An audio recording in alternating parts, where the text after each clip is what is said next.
Amy, let me tell you about a magical place that is so exactly designed to be enclosed space, year-round fun for the whole family that I bet you already know what I'm going to say before I even say the name. Let's say it together on 3. 1, 2, 3. Great Wolf Lodge. You got it, Amy. My kids loved Great Wolf Lodge when we went. You probably already know that it has a huge indoor water park with a wave pool, lazy river, a bunch of massive water slides. But then your pack can hit the other attractions because wait, there's more. Great Wolf Lodge has adventure-packed attractions like Magi Quest, a live-action game kids can play throughout the lodge, plus the Northern Lights Arcade. Spent some quality time there, so your kid who loves the lazy river and your kid who loves fantasy games will both have a great time. Great Wolf Lodge also offers great dining options and complimentary daily events like nightly dance parties, all under one roof. Unpack the car once and you're settled in to have fun. And with 22 lodges across the country, you're always a short drive away from adventure. We've both had such great times at Great Wolf Lodge, so bring your pack together at a lodge near you. Learn more at greatwolf.com and strengthen the pack.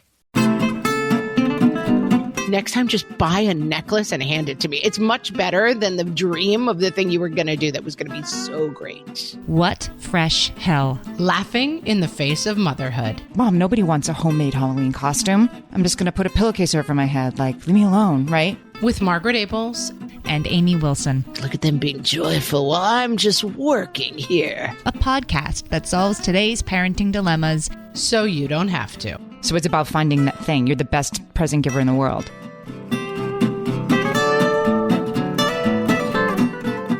Hello, everyone, and welcome to What Fresh Hell, Laughing in the Face of Motherhood. You can already hear laughing going on in the face of motherhood. This is Margaret. And this is Amy, and the reason we're laughing is that today we are here with Molly, Lloyd, and Blaire Brooks, hosts of the new podcast, Unsticking It with Blaire and Molly. Many of our listeners might remember Molly and Blaire from their previous podcast co-hosting job, Toddler Purgatory.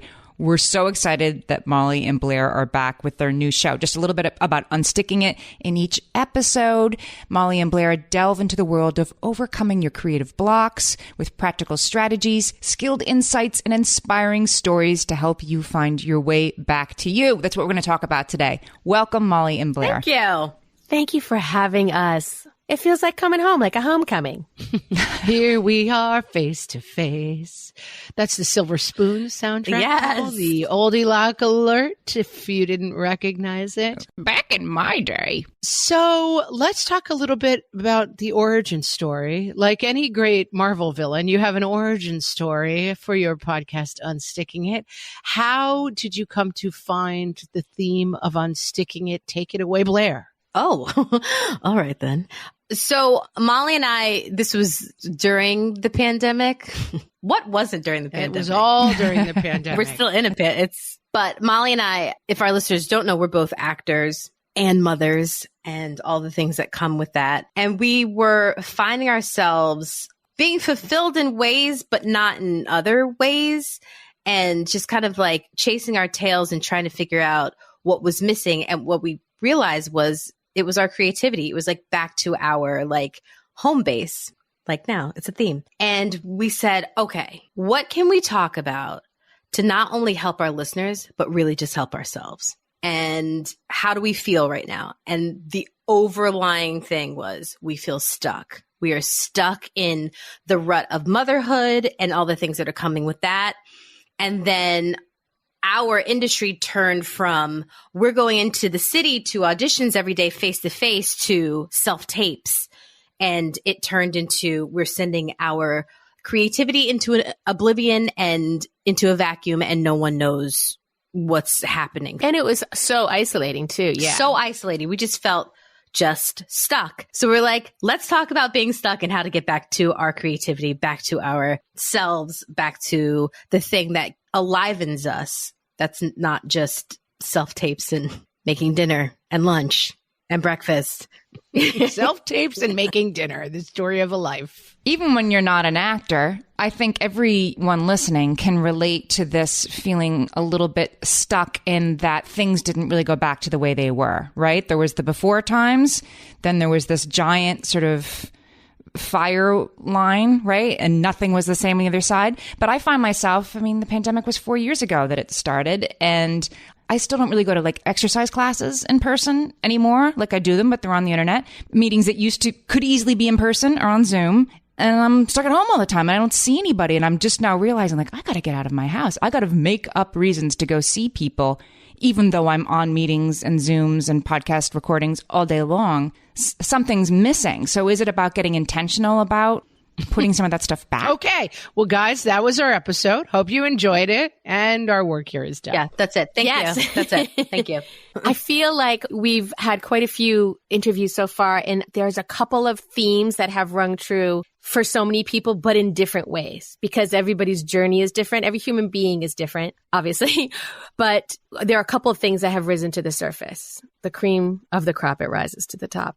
And it is that you have to, first of all, take a minute or two or a week or a month, and you have to get still and silent, because we also have, like you were saying, Amy, you're on Zoom or on the computer for hours. That's a lot of brain stuff. That's a lot of stimulus. It's a lot of lights. It's a lot of information.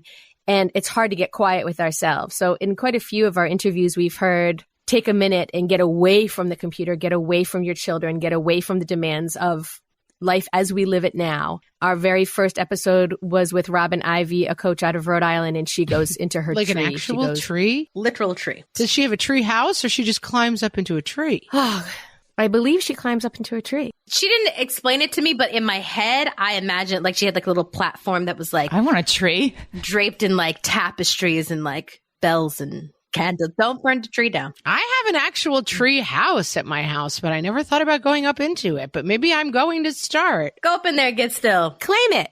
I don't know if it's your kids or it used to be your kids, but it's yours now. Well, I tell you, it was built for my kids, but when it was first built, my husband and I would go up on Fridays and have a cocktail because it's really just a platform. It's not like a house.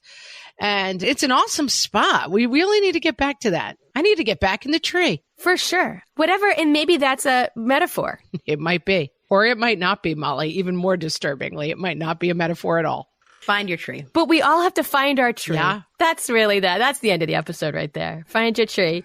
So I have a follow-up question about the tree. Are you going up in the tree, whatever your tree is, find your tree, hashtag find your tree. And then when you get there, because then you'll suddenly be unblocked, or is it like, oh, now I know what I'm going to write about, or is it you're just going in the tree to do nothing? Like, is it nothing first, or is it silence to get better ideas? I think it can be any. What would you say, Blaire? What was your takeaways from? Because really, it's the theme that we've heard from. Also, Joe Schappa, I think, said it, and maybe another person or two, is like, there's so much noise. So whatever that is for you, it's your calm center. It's going back to zero. And that opens up your mind and your ability to let the ideas come, to feel like more like yourself and remember what the heck you're doing here on earth, right?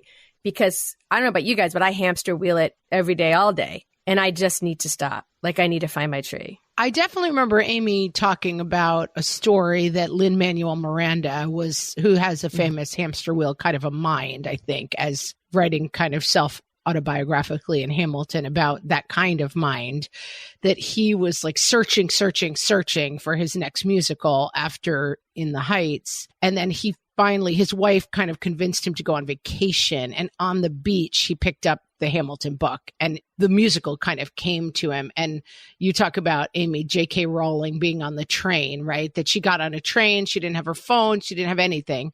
She just stared out the window of the train. And this idea came to her about like a wizard boy going to a special school.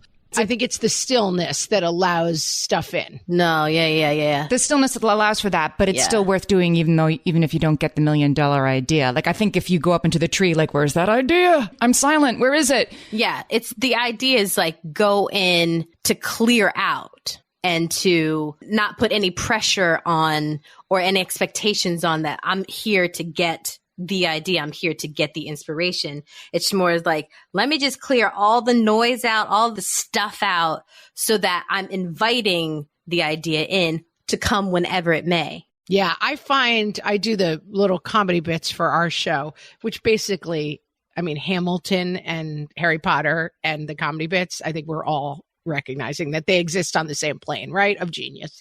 Let's be clear. But I do find after years of trying to sit down at the desk and think, okay, what am I going to write about? And let me write it out.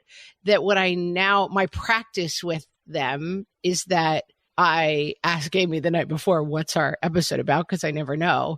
And then I leave it for 12 hours and I walk and I go to pick up and I do other things. And at some point during that time, usually something will come to me like, oh, this is a funny part of that theme that I could do. And that it's much more productive than sitting down with like a blank piece of paper and a pen and, okay, let me think up something. Putting that pressure. Yeah, that's basically what this is doing, is creating that space. It stops the hamster wheel in your brain. And then the second thing that has floated to the surface for me of many things is then you can just do the thing, whatever the thing is. And again, like we're talking about, this podcast, Unsticking It, is not just for actors. It's not just for creatives. It's about going back to your creativity in whatever you do in life. Bring creativity to your accountant job. Bring creativity to being a surgeon. It's like problem solving creativity and that kind of thing. And in fact, actual creativity.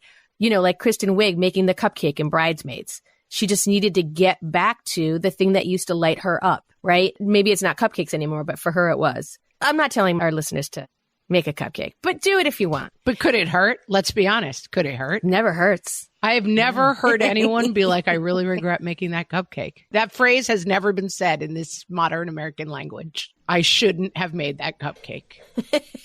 But it's not about like adding something, right? It's not like what you really need is a cupcake practice and then you'll be fulfilled. It's about finding that thing you always liked. Or even a tree, right? I mean, yeah, what you really need is to climb into a tree every day at 5 o'clock. If you don't have a tree, forget it. This isn't for you. This is only for people with tree houses, this podcast. Yeah. Amy, you're out of luck. Whatever that thing is. And I think it's about finding that spark again. It's just about finding your creative spark again. And we try to provide tools. We steal so many ideas from our friends and we'll do it again. We'll do it again and again because they are smart and we are trying to get out of this rut we're in.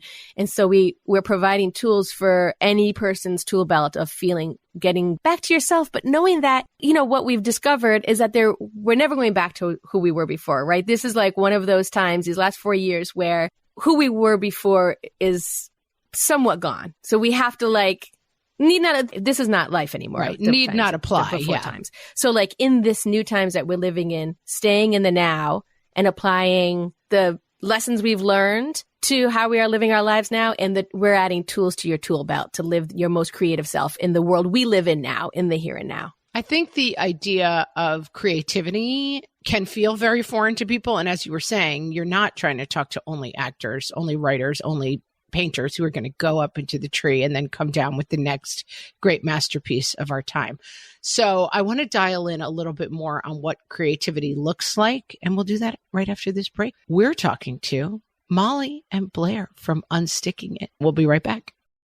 Hellions, it's time for some spring cleaning, and I don't just mean the coat closets. Doing your financial spring cleaning can actually be super easy when you let Monarch do your financial spring cleaning for you. One dashboard that gets your entire financial life organized. No more clutter, no more mess, no more logins scattered everywhere, just accounts, investments, property, and more, all in one place. Get your first year of Monarch for half off, just $50 with promo code FRESH. Monarch allows you to look not only at what you've already spent, but also to plan for the future. With Monarch, you can set savings goals, plan for big purchases, and notice spending trends before they become a problem. I can generate cash flow reports that show me what we spent this quarter, this month, what we're probably going to spend next month, and feel prepared, organized, and knowing how to plan for the future. No more surprises and a lot more clarity. Try Monarch. Use code FRESH at monarch.com to get your first year half off at just $50. That's 50% off your first year at monarch.com with code FRESH.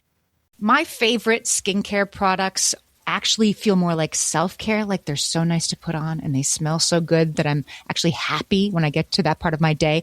And I swear that is how I feel about Osea's anti-aging body balm. Amy, you are usually the lotions and potions queen on this podcast, but I have to say, hard agree. Osea's anti-aging body balm is a liquid silk body balm that combines the lasting hydration of a lotion with the firming power of a serum, leaving skin smoother and firmer. This body balm is clinically tested and designed to deliver visible results you can see and feel. So we've gotten to use this product for a couple of months now, and I swear I have really noticed firmer and smoother skin, like on the back of my hands. It's like getting a mini spa treatment from head to toe. Get a spring-worthy glow with clean, clinically tested skincare from Osea. And right now, we have a special discount just for our listeners. Get 10% off your first order site-wide with code FRESH at OseaMalibu.com. That's 10% off your first order with code FRESH at OSEAMalibu.com.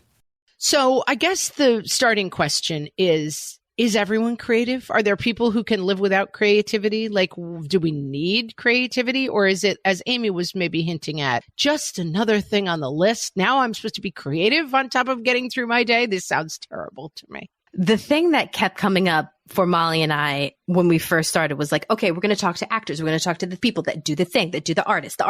And then as we talk to people that weren't necessarily that, we've learned that we are born creative.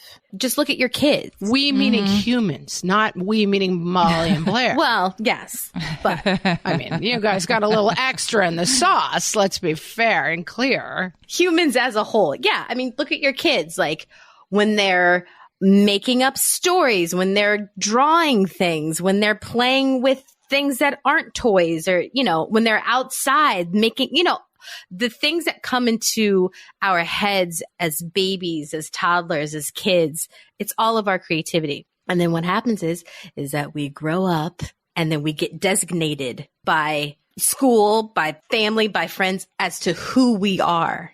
And then we just end up into these stereotypes or into these roles. And certainly by jobs, right? Like you are not creative. You are an accountant. We keep picking on accountants. And just because you're good at math in school, then all of a sudden that's what you should focus on, right? But what we're learning is that our creativity is almost kind of like taught or fought out of us. So the idea is just to kind of reconnect to that.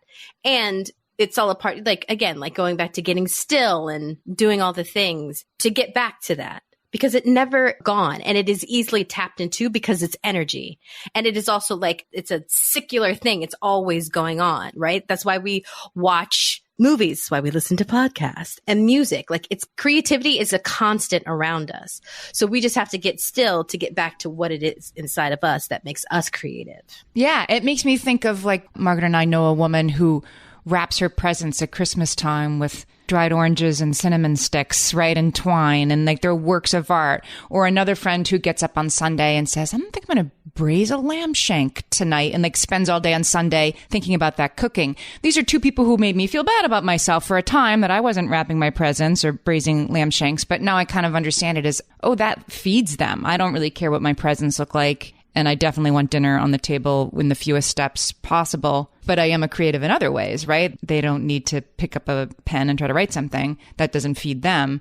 So it's about finding your, like, I guess, finding that thing. You're the best present giver in the world. And it feels like it dovetails with like finding joy in a very fundamental way, that like joy and creativity seem to be on the same line. And that we've often said on the podcast, it's okay to have one thing. Like I find my one thing for years was birthday cakes. I made extremely elaborate, like every Toy Story character arranged. The bed was made of fondant, Andy's bed. They were all sitting on the bed. Like that was my thing.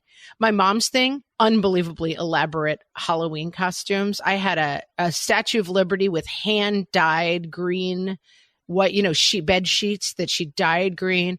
Pulled up the picture and copied exactly what it says on her book and covered, construction paper covered the book. That was her thing. But she, would just as happily, wrap presents in a bag and throw them under the tree. That wasn't her thing. And I think it's interesting. Something else that I heard an echo of that I haven't really thought about that Amy was talking about is I do think sometimes we're like intimidated by other people's creativity and joy. And we want to kind of like shoot an arrow at it or make it stop or laugh at it. Like, I don't know what is that human instinct to be like, you go to Renaissance fairs? What kind of freak are you? And it's like, well, maybe that's that person's joy and creativity. But what is that instinct we have to like poop all over someone's joy? Yeah. Are we threatened by it because we are always comparing and despairing? Well, it feels like, right, like, look at them being joyful while I'm just working here. I don't know. I think that's right. And when you're a mother, often sometimes that creative thing becomes your kids in ways that maybe are sometimes not so healthy, but sometimes very healthy. Like when my daughter was young enough that I could dress her in whatever I wanted, like she was my American Girl doll, like putting her in adorable outfits was my jam. I loved it. And let me say, as the benefit of her hand-me-downs, we're now nice. Right. My daughter, who is 5 years younger than Amy's daughter, is just living her best life right now. When those garbage bags full of stuff come from Amy's house, we're like, it's on. It was so fun. Now my daughter's outfits are her own creative outlet. And of course, I need not apply for that position because it's been filled by her. But, I had fun with, or I'm thinking like, you can get over involved and say like your kid's science fair project or whatever, but like kids' Halloween costumes, it is a way for moms to be creative. And then it's another probably thing we lose when they get older. And like, Mom, nobody wants a homemade Halloween costume. I'm just going to put a pillowcase over my head. Like, leave me alone. Right. And be cool. Right. Be cool. You should see Blaire's table settings for her kids' birthdays. Oh, tell us about them. Listen, cooking and being like creative for birthday parties, that's my jam. That's my jam. I love that stuff. Yeah. That's your joy. It is an outlet for your creativity. I also think it's the competitiveness that is inherent in motherhood, which is sort of unfortunate, makes me show up at Blaire's daughter's birthday party and think like, she thinks she's so cool. Look at her making a fancy table. I just put paper. She thinks she's so great. And that's some part of myself that's feeling that Blaire's birthday table is all about me somehow. It's a personal attack, frankly, on me and my parenting. Right. It's funny you say that because there were like a couple of moms, and this is the thing too, whenever I do these parties, I keep the parents in mind. So I always make sure that there's like equally like a cool setting for the parents, right? Or I have themed cocktails for the party for the parents, right? People are grumbling about this. Well, and here's the thing. There was a couple of the parents that were there. They were like, oh, going all out, huh? And I would make it a point. I'd say, this is my joy. This is my jam. I totally get when you don't wanna and when you don't have the energy or the creativity or the time. I get that. I make the time because this fills me. And I made sure because I could feel that it was coming at me. Right? It's like, oh, it's like, let's not do that. Go grab yourself a cocktail. She just thinks she's that was me, by the way. I mean, I wasn't actually invited to Blaire's child's birthday party, but I crashed. I do think that's one of the things that comes out of getting still with yourself because you have to find your joy. In some ways, we could talk about social media from now until the end of time, but like on the one side, the devil on your shoulder is the compare and despair. And then the angel on your shoulder is the support that you find as well. So like Blaire and I were just saying this 10 minutes ago before we got online with you guys, was this quote by Jordan Peele where he said, when you're creating something, it's just shoveling sand into the sandbox. You're going to make it into a sandcastle later. He's talking about writing something. So when you first start writing, that first draft is just sand in the sandbox. You'll make it into a castle. And for instance, that's just for instance for me where I was like, yes, I never would have thought of that. That metaphor works for me. It might not work for somebody else. So like not only on the social media side of things, you can like block out the voices that say, how dare you make that cowboy, what'd you say? Cowboy lemonade? I don't know what it is. Cowgirl lemonade. Is it because it comes in a glass in the shape of a boot, or is it cowgirl lemonade? Actually, it's a cowgirl birthday party. Is it a thing? Amy's joy is creating imaginary birthday parties in her head that no one else understands. I was thinking it was lemonade, with in quotes, with a wink handed over to the parents, and then there's another one for the kids. This is my imaginary cowgirl birthday party I've been creating in my head.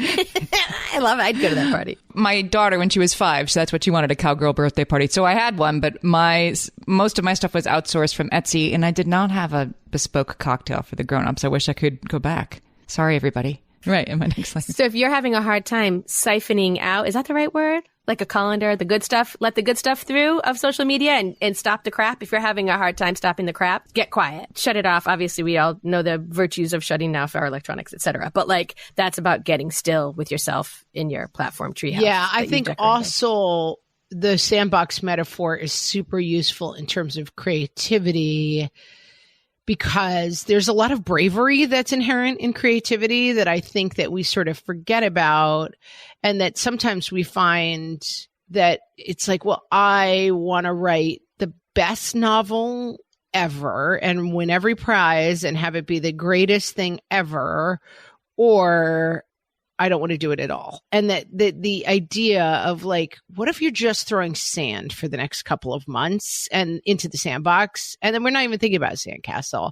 that the end sometimes is the enemy of starting.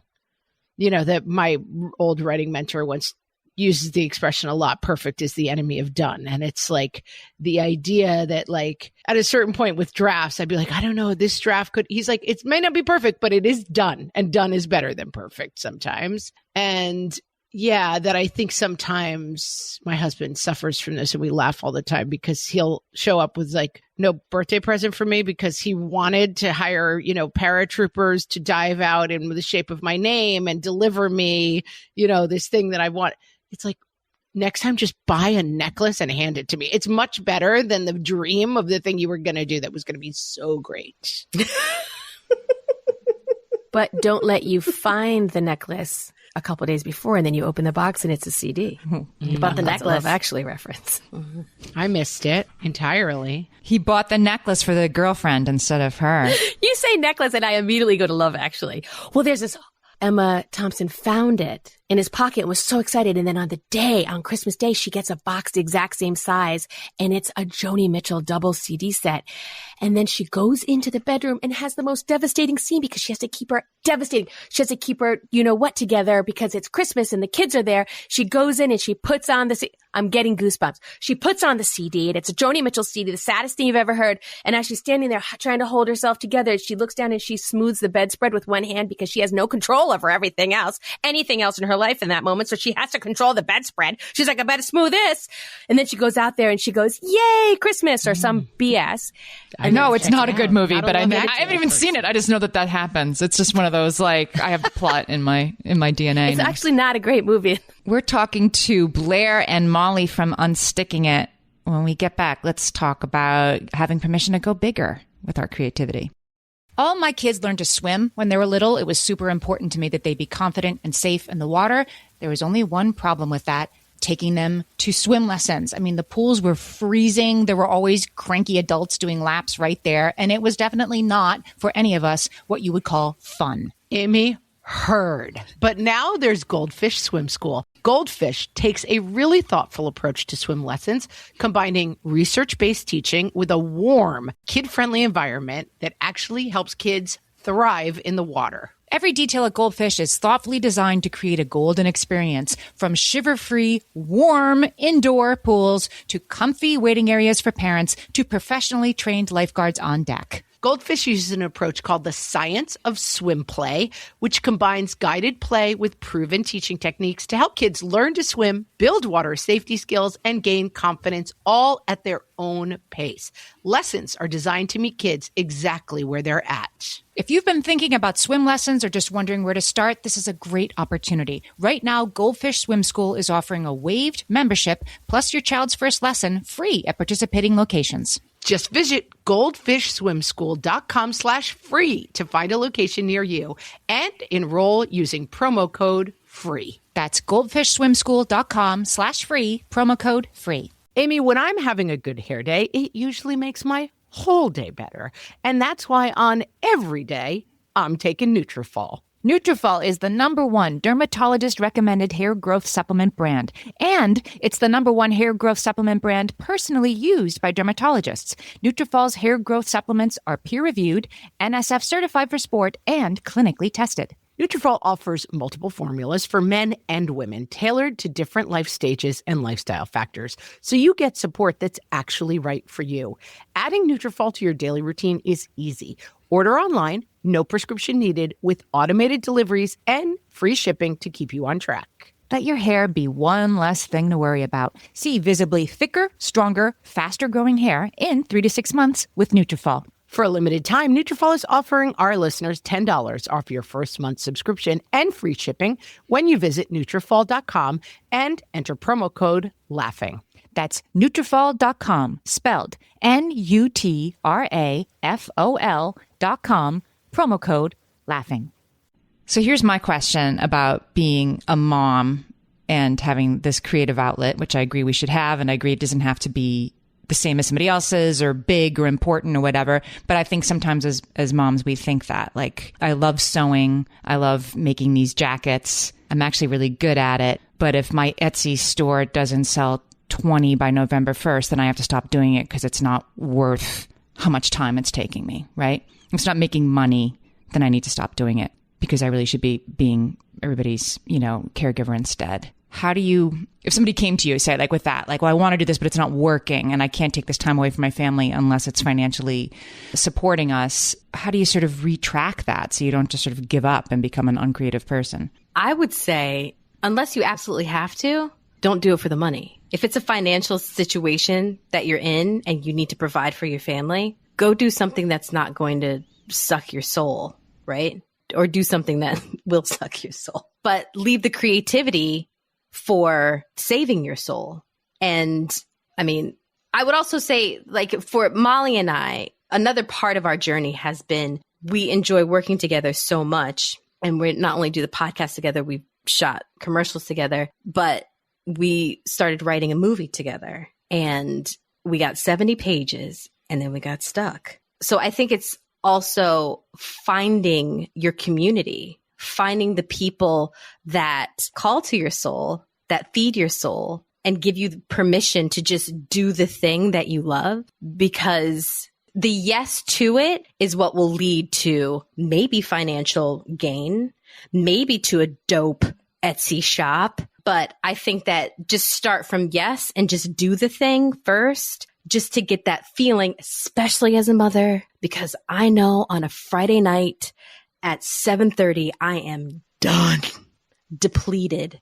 There's no creativity. There's nothing, right? So the more time that I can save, or the things that I can do to save towards my creativity, is what I'm holding on to so that I can produce. And also piggybacking on Blaire's point, we got this concept from one of our guests named Betsy Capes, who runs Capes Coaching, which is a coaching company. She has this concept of daily vitamins. I call them bite-sized chunks, but like, what can you do every day rather than putting all your eggs in the Etsy basket, for that example, for instance? But like, maybe right now in this season of your life, that isn't sustainable. So take a minute, get silent, get in your tree, and figure out what is. And it's your daily vitamin, that little thing that's going to keep you going as a human being and as a creative person, which every human being is. And so what's your daily vitamin? What's the thing that's going to work that muscle? Because creativity is also a muscle. And to Blaire's point earlier about life prioritizes the other muscles. You're good at math. Everyone's like, well, guess you're going to be a mathematician, right? And then suddenly, finance, here we come. Yeah, here we come, finance. I never got that call. Missed that call. Me neither. But then your creative muscle has maybe not been worked in a while. Your motherhood muscle has. Your keeping your family alive has. Your survival the last 4 years or more has. That muscle's pretty strong. So now give yourself the space and the grace to say, I think this other muscle needs a little something every day. And maybe that concept of the daily vitamin might work for you. Again, just another tool on your tool belt. It might not work for everybody. I think the idea of creativity without a goal is something that is really interesting to me. On Christmas morning, I opened my presents for my husband and I got a paint by number of the Starry Night, the Van Gogh. And he's like, do you remember you mentioned this to me? Because God bless him. I think I just said something mean about it, but he's very good at like, whenever I mention anything, he writes it down in like his phone, like a little spy. So I'm going to say like 7 months before. Okay. I had been looking at Instagram and I'm like, this looks kind of fun, doesn't it? Like you paint by numbers and you make a painting. And I opened it on Christmas morning and I was like, this dude, like, when am I going to have time to paint Starry Night by Van Gogh? This idiot, why was he listening to me? Meanwhile, all that blue. I'm going to say 3 months ago, I opened the box and I'm like, whatever. It was during football. We were watching, like, getting ready for the Super Bowl, the playoff games. I'm like, I'll paint my Starry Night. I loved it. I work creatively all day, every day. Like I don't actually need a creative output, but I'm realizing like, oh, a lot of my creativity is on a deadline and it's for work and I got to get this handed in and I got to think creatively about this. And here I am painting Starry Night by Van Gogh and I loved it. And guess what? It's terrible. No one's buying it from me. I keep making a joke. I'm like, should we sneak this into the museum and swap it out? Because I mean, it looks, like a very bad version of Starry Night.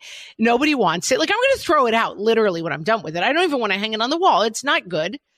But there was something about doing something creative for no reason at all. I could not believe how satisfying it was. It was a lovely revelation. I think that part is missing sometimes. Like you can take a jewelry making class and it doesn't mean you have to become a jewelry designer now, right? Right. You don't need a side hustle in making Van Gogh knockoffs, as it turns out. Or you can write a screenplay with your friend and maybe you finish it and maybe you get stuck halfway, but it was fun to do it. Like the creativity is worth it. And you're making me think, Margaret, that you need that side thing, which I don't really have. Like I spent a lot of my life being creative for sure, but I don't do cross stitching for the hell of it. It's that for the hell of it thing that I'm thinking maybe I should add it to my life in this sort of bite-sized way. Well, what do you like to do? Like before, I don't know, the responsibilities of motherhood came into play. What are some things that little tiny joys that you like to do? Well, the perfectly frustrating thing of acting. I love performing. I love being on stage. And acting is like this one art form where you have to wait for somebody to give you permission to do it.